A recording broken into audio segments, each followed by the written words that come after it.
Bonjour et bienvenue au Capricorne pour cette nouvelle petite guidance du mois d'août. Installez-vous, j'espère que vous allez bien. Allez, on va découvrir ensemble vos énergies pour ce mois d'août. J'ai pris l'oracle des... Non, Histoire de sorcière. Je vais demander votre énergie. Hop là, oh, on en a deux. Dis donc, ça veut parler. Donc ça, c'est votre énergie globale. Ensuite, je vais demander le point de vigilance et... qui va vous aider, vous soutenir. Et là, voilà. Dis donc, ça parle vite. Hein. Allez, ensuite, on complète avec l'oracle du petit enchanteur. Pareil, juste, hop, je recouvre. Même question. Et on termine avec l'oracle d'Amaham. J'espère que vous m'entendrez assez. J'ai l'impression de parler tout doucement. Je le répète, mais tant pis. Hein. J'espère que vous n'écoutez pas plusieurs vidéos du coup. Je suis allée à Walibi ce week-end en fait et j'ai hurlé comme une folle dans les manèges à sensations. Du coup, je n'ai plus de voix. C'est atypique, ça faisait longtemps. Allez, c'est parti. Votre énergie, chers amis de Capricorne. Dis donc, c'est fou ça. Ça fait 3 fois qu'elle ressort, cette carte. Alors que vous êtes que le 6e signe que je fais. Donc, c'est là qu'on voit quand même que les énergies, elles impactent vraiment plusieurs signes. Il y a quand même beaucoup de cartes dans les oracles et je tire 12 signes. Donc, le fait qu'elles reviennent comme ça souvent, c'est improbable. Hein. Alors, on a du coup médite pour clarifier et eau salvatrice. On a quand même 2 fois cette notion d'eau. Même si ici c'est une carte du domaine du mental puisqu'on a la plume. Mais regardez, on a ce personnage justement qui médite au-dessus d'un point d'eau. Donc il y a un petit côté justement d'oser voir, d'oser regarder en face ses émotions. Et je dirais même ici les nettoyer puisqu'on a les eaux salvatrices. Donc il y a un petit côté se nettoyer, se purifier là derrière. On a un renard ici qui peut nous justement faire preuve... Enfin, ça peut nous signifier que justement vous allez faire preuve d'intelligence, de finesse d'esprit, peut-être même de ruse. On a un peu ces notions. Il y a un petit côté aussi sorti du désert. Hein. Là, regardez, on a ce personnage qui sort, on dirait qu'il sort de nulle part, de ce désert justement infertile. Et là, hop, il se retrouve comme dans ce petit jardin magique, vous voyez. Donc il y a un peu cette notion, c'est comme si peut-être... en méditant, vous réalisez qu'en fait, finalement, vous n'êtes pas... votre cœur n'est pas désertique. Il y a un peu cette notion, c'est qu'en prenant le temps de voir clair dans vos émotions, vous réalisez qu'en fait, il y a tout ce petit jardin magnifique, en fait, là derrière. Moi, j'ai un peu ces notions. Et regardez, ici, on a protection. Alors, je n'en sors plus avec toutes ces cartes. D'habitude, c'est une de chaque, mais il y a... quelques signes aussi où il y en a 2 qui ressortent à chaque fois. Là, on a protection, donc ça peut nous parler justement que vous avez protégé votre cœur trop longtemps. Donc, il y a ce côté d'avoir un petit peu asséché ce côté émotionnel. Et là, l'illumination intérieure. Donc, vous voyez, il y a ce côté un petit peu révélation. C'est vraiment ce qu'on a. J'ai l'impression que vous réalisez que vous êtes trop longtemps coupé de votre cœur, de vos émotions. Vous êtes trop longtemps protégé. Et ici, il y a justement cette notion de faire le point là-dessus. Et il y a ce côté révélation avec cette illumination intérieure, en fait. Allez, on va voir du coup le point de vigilance. Alors, on a vœux et prières. Ensuite, blessure. Donc, vous voyez, il y a cette notion. Ici, on a protection. Là, on a blessure. Et ressources intérieures. Ok. Alors, moi, ce que ça vient me dire ici, c'est que vous avez déjà, en fait, les ressources en vous. Et je dirais que le piège à éviter, ce serait justement de ne pas croire en vous. Parce que ici, avec la carte vœux et prières, on a ce personnage qui jette une pièce dans le puits et qui fait un vœu. Et ici, ce que j'entends, c'est qu'il y a cette notion où vous n'avez pas besoin, en fait, de faire ce vœu. Vous avez déjà tout en vous. Vous voyez ? Et on a encore cette notion de puits, donc de point d'eau, on a la notion de profondeur. C'est justement en osant voir en vous, en fait, que vous allez réaliser que vous avez déjà ces ressources. Et là où il y a ce point de vigilance, justement, c'est de ne pas vous laisser attristé, je dirais, par les blessures que vous avez pu subir par le passé, en fait. Il y a vraiment cette notion, c'est de ne pas prendre ces blessures, ces histoires qui vous ont fait mal au cœur, comme des points de référence. Ici, on vous dit, vous avez déjà tout en vous, pas besoin de lancer une pièce de bonne fortune en espérant que le destin réalise vos souhaits, parce que vous l'avez déjà, en fait, vous avez déjà tout en vous. Et ce qu'on voit aussi, c'est que vous êtes capable, il y a une notion de labeur ici avec ces abeilles, donc vous êtes capable de travailler pour accomplir ce que vous souhaitez, voir s'accomplir dans votre vie, en fait. Vous n'avez pas besoin de faire ce vœu. J'ai vraiment cette notion-là. Mais ici, du coup, ça pourrait vraiment être les blessures qui vous coupent de votre capacité d'action, en fait, de matérialiser. Allez, on va voir ce qui va vous aider. Et là, on a, vous voyez, inspiration et courage. Donc, c'est ça, c'est vraiment cette notion avec les ressources intérieures. Vous avez déjà ce courage en vous. Regardez, hop, recherchez. Donc, il vous faut juste vraiment retrouver votre voie, en fait. Rechercher votre voie. Et là, rencontre d'âme à âme. Magnifique. Donc là, peut-être que même... il y a un lien qui se présente à vous ici, ou une personne déjà existante, peu importe. Quoi qu'il en soit, il y a une rencontre d'âme qui peut vous aider, ou alors vous allez rechercher cette rencontre, ou alors, ouais, vraiment, cette personne va vous aider à retrouver votre voie, en fait. Elle va vous guider, elle va vous éclairer sur le chemin, elle va vous faire prendre conscience que vous possédez déjà tout en vous, en fait. Ouais, il y a un peu ces notions. Regardez, on a quand même deux outils divinatoires. Hein. Ici, on a le pendule, ici, on a une boule. Il y a une notion un petit peu de destin. Ouais, bah, ça me ramène à cette carte des vœux, en fait.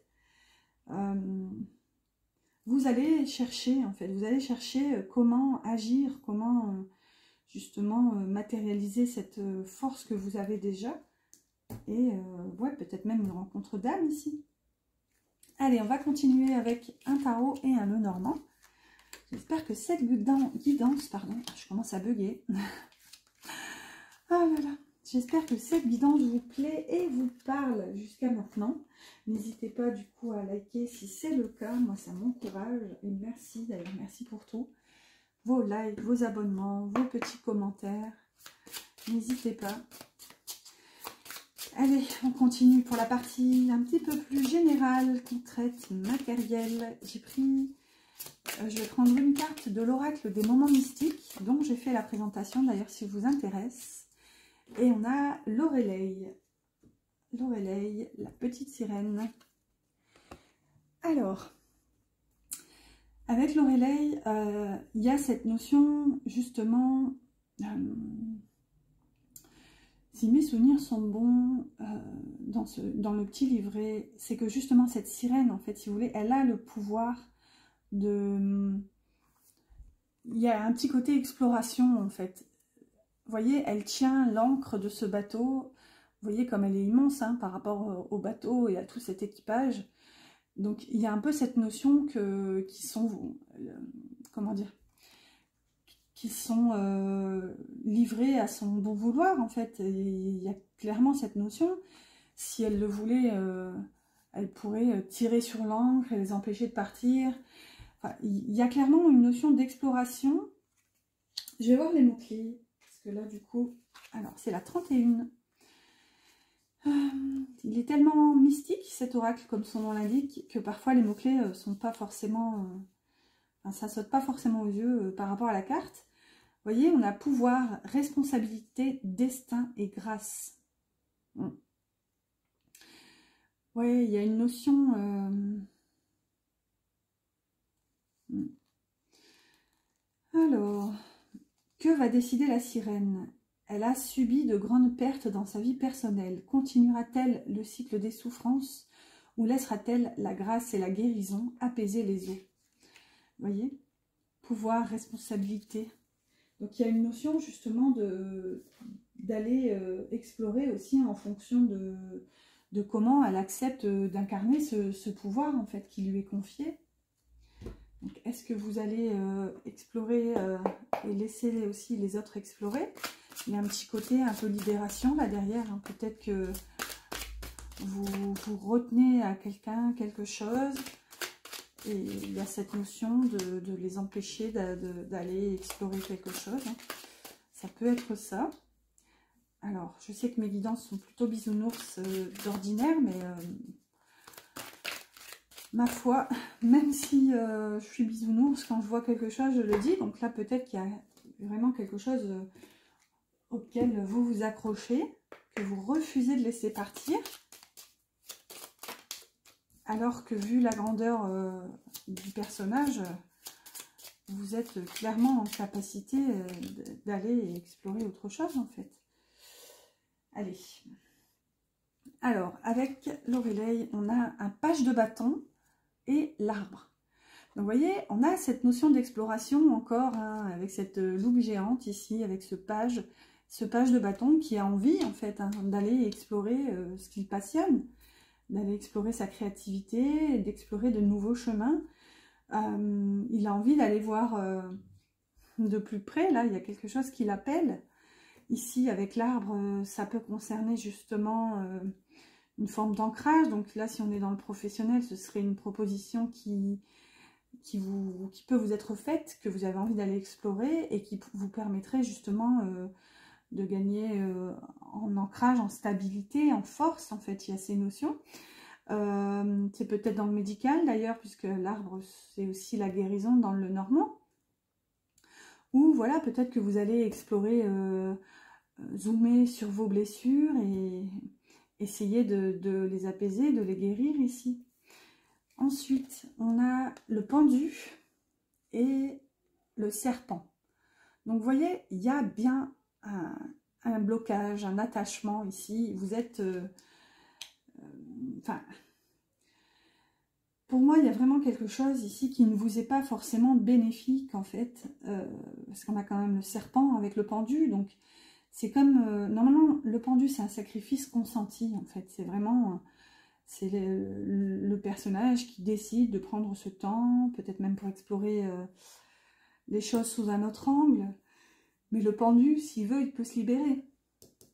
Et ce qu'on voit ici avec le serpent, c'est que j'ai pas l'impression que ce soit si facile pour vous de vous en libérer. Est-ce que peut-être même vous êtes... vous vous sentez peut-être responsable de la situation on a cette notion un peu avec l'Aurélie, hein, c'est que peut-être que vous tenez l'encre, vous avez du mal à lâcher, peut-être que vous avez du mal à laisser ces énergies livrées à leur propre sort, livrées à elles-mêmes. Et là, ouais, il y a cette notion de s'y accrocher un petit peu, hein, même si ça vous met la tête à l'envers, vous y êtes accroché.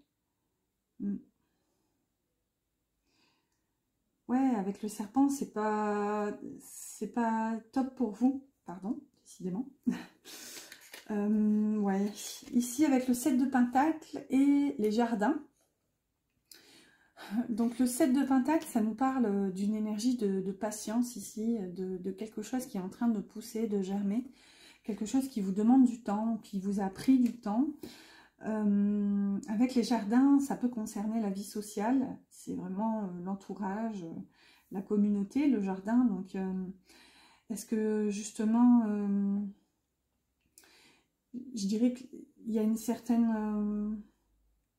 où vous avez envie d'une certaine posture, une certaine position quant à la société et ça vous demande du temps. Ici, vous devez prendre soin de ce jardin justement pour que au final, on vous voit tel que vous voudriez que vous êtes ou que vous voudriez qu'on vous voit tout simplement en fait. Il y a cette notion d'arranger un petit peu les fleurs de ce jardin à votre manière. On a quand même le jardin, ici on a un pommier ou un arbre magnifique d'ailleurs avec plein de fleurs. Enfin, on a le jardin, là on a des outils de jardinage, donc vous voyez, c'est comme si ici vous travaillez patiemment à vous inclure, à vous introduire dans un groupe, ici dans une société. Il y a un peu ces notions. Ouais, avec le pendu, là, il y a quand même... c'est le pendu, là, qui me chiffonne un peu. C'est que je vous sens vraiment attaché. Et regardez, il y a quand même ce côté jungle un petit peu avec tous ces oiseaux. Donc il y a un côté communication aussi. Donc peut-être que vous avez plusieurs sons de cloche, donc ça ne vous aide pas forcément à prendre vos propres décisions. Et là, ce qu'on voit, c'est que regardez, votre robe, elle est faite quand même de ciel. Et là, vous êtes attaché, il y a cette espèce de fermeture. Et on voit que ça s'ouvre, vous voyez, et ça révèle une partie du ciel. Donc, c'est comme si vous savez que vous n'êtes pas à votre place là où vous êtes. Et au final, au plus vous avez la tête en bas, au plus vous voyez clair, au plus ça se révèle que vous, votre place, c'est là derrière. Ça, vous faites partie de ce ciel. Vous n'êtes pas dans cette forêt luxuriante avec ces petits oiseaux qui font des commérages autour de vous.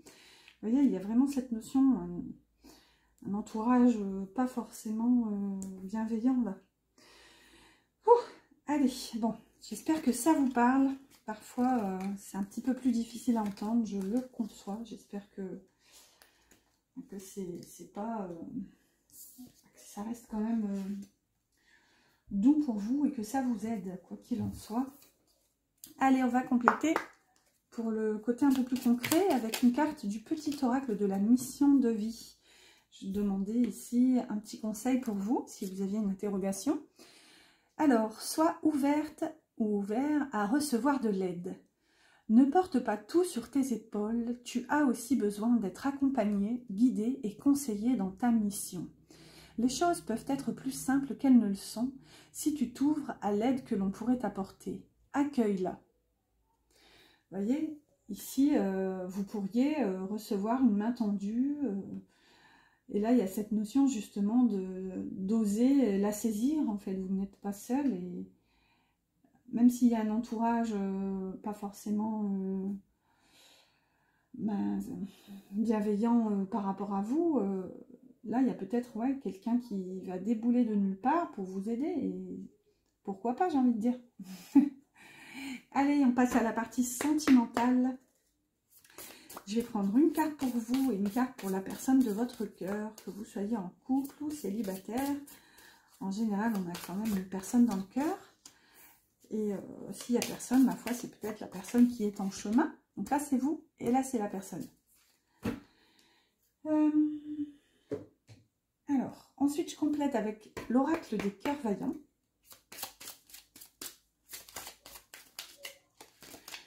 Alors, pour vous et pour la personne de votre cœur. Et après, on ira compléter avec un oracle sentimental. Alors, pour vous, alors la féline. La féline et cœur pur, la noblesse du cœur, courage et force. Bon, là, on a quand même deux fois la notion de force. Donc là, ça me fait penser clairement à l'énergie de la force dans le tarot. Parce que premièrement, le mot-clé y est. Et là, on a quand même la féline. Hein, donc, le lion est un félin. Donc, il y a cette notion justement de... un sursaut de force, de courage. Là, on a beaucoup de violet d'ailleurs. Hein, donc, ça peut nous parler aussi du chakra coronal. Une connexion... supérieure. Là, si vous voulez, il y a un regain de force, d'énergie, de courage. Ouais, j'ai cette notion que vous tentez le tout pour le tout, vraiment, ce mois d'août, avec la noblesse du cœur, en fait. C'est vraiment des intentions pures qui vont se révéler. On va voir de l'autre côté. On a j'ai du mal avec celui-là, le masochiste et cœur cousu. Point par point, je compose avec mes blessures, expériences et vécus. Bon, bah là, on a quand même quelqu'un qui, on va pas dire qui aime souffrir, même si c'est clairement la signification du maso, mais avec cœur cousu, quand même, elle porte le numéro 11, donc ça peut être l'énergie des flammes jumelles, ou des liens d'âme, des couples divins, vraiment mettez le nom que vous voulez dessus. Avec le masochiste, j'ai du mal à le dire celui-ci, il y a cette notion que justement cette personne a pu souffrir, mais elle accepte en fait les souffrances. J'y vois plutôt ce côté-là qu'une personne qui accepte de souffrir de bon cœur. Hein. Là, c'est ce qu'on voit, c'est que vous, de votre côté, vous tentez le tout pour le tout. Il y a cette notion, vous acceptez ce côté félin, cette énergie qui est déjà en vous, hein, le côté force, c'est les instincts primaires. Hein. Et là, donc peut-être que vous revenez dans le lien, en fait, sur un sursaut d'élan, de courage. Et là, la personne, même si elle a déjà souffert, elle a déjà recousu son cœur, même si c'est problématique, on voit avec ce cœur nuage, hein, il y a un petit côté, j'accepte en fait, j'accepte parce que voilà, je compose, je sais qu'on a vécu des choses, on a une histoire, un passé, même si ça a pu être douloureux, justement, j'y travaille à recoudre ce cœur. Et d'ailleurs, ce qu'on voit, c'est que cette cicatrice, elle est sur un cœur nuage, donc c'est que finalement, c'est pas palpable bien longtemps, si vous voulez. Donc il y a une notion de guérison qui est possible ici. Donc là, on a clairement une personne qui peut revenir dans le lien tout en sachant, en ayant conscience et connaissance qu'elle peut encore souffrir parce qu'il y a de l'amour et elle accepte ce vécu en fait. Waouh, belle énergie quand même. J'espère que ça vous parle. Elle est en complète avec l'oracle de la voix du cœur. Je vais demander 3 cartes.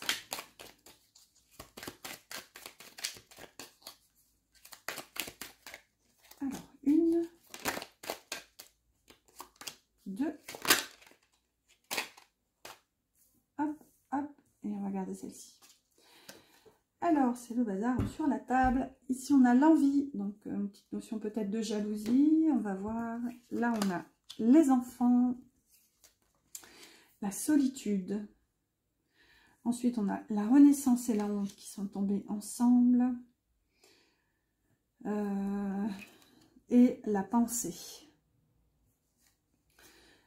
Là, ce qu'on voit quand même avec la renaissance et la honte, c'est que j'ai l'impression qu'il y a un nouveau départ qui s'ouvre à vous, ou dans votre lien, ici dans le côté sentimental, et j'ai l'impression que vous cogitez trop, en fait, vous ne vous laissez pas emporter vers ce nouveau départ. On peut l'avoir ici avec les enfants, donc c'est peut-être vis-à-vis d'enfants que vous avez honte, en fait, peut-être qu'ici il y a une notion de quitter un foyer, quelque chose... déjà, on voit avec la solitude, possiblement vous vous retrouvez seul, vous laissez quelqu'un seul. Avec les enfants, ça concerne peut-être des enfants, et où cette notion justement de redémarrer un nouveau projet, un nouveau plan. Ici, il y a ce côté nouveau départ, et on l'a quand même avec la renaissance. Sauf que j'ai l'impression qu'en fait, vous mentalisez trop la situation et vous avez honte peut-être d'avoir quitté, d'avoir laissé ici. Ce qu'on voit aussi avec l'envie au dos de deck, c'est que peut-être des personnes vont vous jalouser, peut-être que vous avez ce courage-là d'aller vers un nouveau départ et vous culpabilisez quand même, en fait. J'ai cette notion de culpabilité, en fait, parce que vous vous offrez cette nouvelle vie, en fait. Ouais. Mais c'est non sans mal, quoi. Vous n'arrivez pas à arrêter de cogiter. Hein. Il y a vraiment cette notion. Bon, écoutez, si ça peut vous aider et si ça peut être vu comme un conseil, j'espère en tout cas. Allez, on clôture tout doucement avec une carte de l'oracle des âmes amoureuses. Et après, on ira tirer une dernière carte avec les anges, comme d'habitude. Allez, un message de la personne de votre cœur, le voilà. Alors, on a besoin de réfléchir. J'ai besoin de prendre du recul pour réfléchir à notre situation. J'ai besoin de comprendre tout ce qui se passe dans ma vie et d'y voir clair pour prendre des décisions. Vous voyez, on avait quand même la pensée, ici on a besoin de réfléchir. Donc peut-être que ce nouveau départ impacte aussi la personne de votre cœur. Hein. Peut-être que vous quittez tout pour rejoindre cette personne. Et cette personne aussi a besoin, cette personne aussi peut culpabiliser. Hein. Si vous quittez par exemple mari et une vie que vous avez construite depuis des décennies, forcément c'est pas facile de se choisir, de se prioriser. Mais voilà...